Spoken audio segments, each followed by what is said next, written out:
गीता का सारांश किया है, तो आइए जानते हैं। महाभारत का युद्ध हर मनुष्य को अपने जीवन में लड़ना है।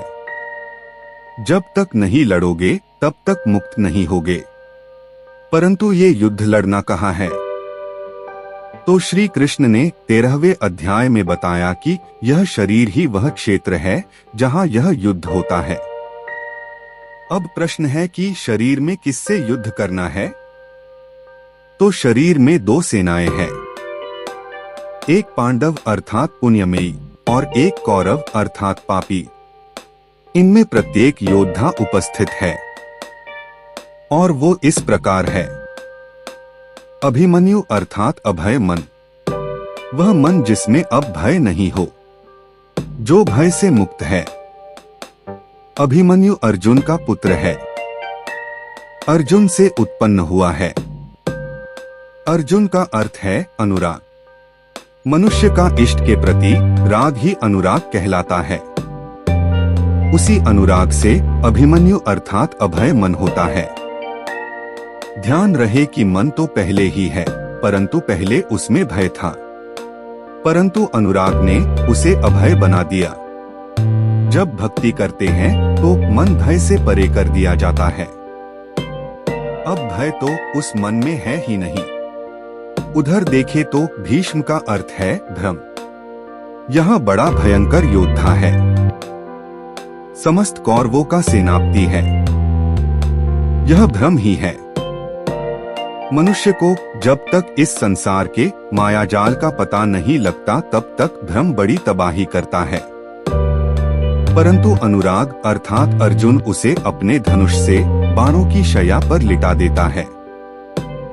धनुष का अर्थ है ध्यान। अनुरागी व्यक्ति ध्यान के द्वारा अपने भ्रम को हटा देता है।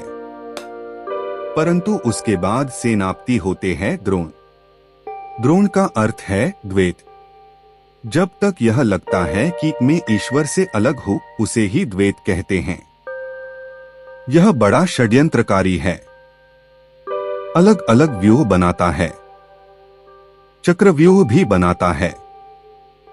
और इसके चक्रव्यूह में अभिमन्यु अर्थात अभय मन फंस जाता है और मारा जाता है। वर्तमान में हमारा मन भय में रहता है। जब ये अभय हो जाएगा तो बड़ा जबरदस्त हो जाएगा, परंतु द्वैत इसे फंसा लेगा और खत्म कर देगा। द्रोण का पुत्र है अश्वत्थामा अर्थात आसक्ति। यह अंत तक रहता है। अश्वत्थामा अर्थात आसक्ति अमर है। किसी वस्तु में लगाव होना ही आसक्ति है। इसे मारा नहीं जा सकता, परंतु निष्क्रिय किया जाता है। इधर पांडवों में 5 पांडव है, जिनके मतलब कुछ इस प्रकार है। पांडु पुत्र 5 है। पांडु का अर्थ है पुण्य। पांडु की पत्नी कुंती है। कुंती का अर्थ है कर्तव्य। जब कुंती यानी कर्तव्य का, पांडु यानी पुण्य के साथ संबंध होता है तो युधिष्ठिर रूपी धर्म का जन्म होता है। साथ ही भीम यानी भा, अर्जुन यानी अनुराग, नकुल यानी नियम और सहदेव यानी सत्संग, इन सब का जन्म होता है। उधर धृतराष्ट्र अर्थात अज्ञान से दुर्योधन अर्थता मोह उत्पन्न होता है। ये मोह ही सबका राजा है। मनुष्य के अंदर होने वाले युद्ध यही बड़ा प्रबल है। परंतु जब अनुराग अर्थात अर्जुन मनुष्य में प्रकट होता है तो स्वयं श्री कृष्ण अंतरात्मा से उसका मार्गदर्शन करते हैं। उसे बार बार हृदय में होने वाले युद्ध के लिए प्रेरित करते हैं। दुर्योधन अर्थात मोह को अंत में भीम अर्थता भाव ही खत्म करता है। यही गीता समझाना चाहती है, परंतु कुछ विद्वानों ने उस गीता के मर्म को वर्तमान से जोड़ा ही नहीं, सिर्फ एक कहानी बताकर छोड़ दिया, जबकि प्रत्येक श्लोक का अर्थ मन के स्तर पर है। परंतु हम महाभारत को एक कहानी समझकर बैठ जाते हैं, जबकि यह युद्ध हम सबको करना है, सबको उस मोह को खत्म करना है। इसीलिए तो गीता हम सबको मिली।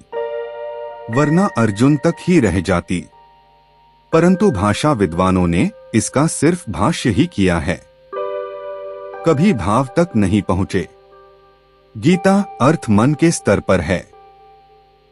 जय श्री कृष्ण। ये थे गीता का सारांश। हमारे साथ जुड़े रहने के लिए वीडियो को लाइक और चैनल को सब्सक्राइब करें। धन्यवाद।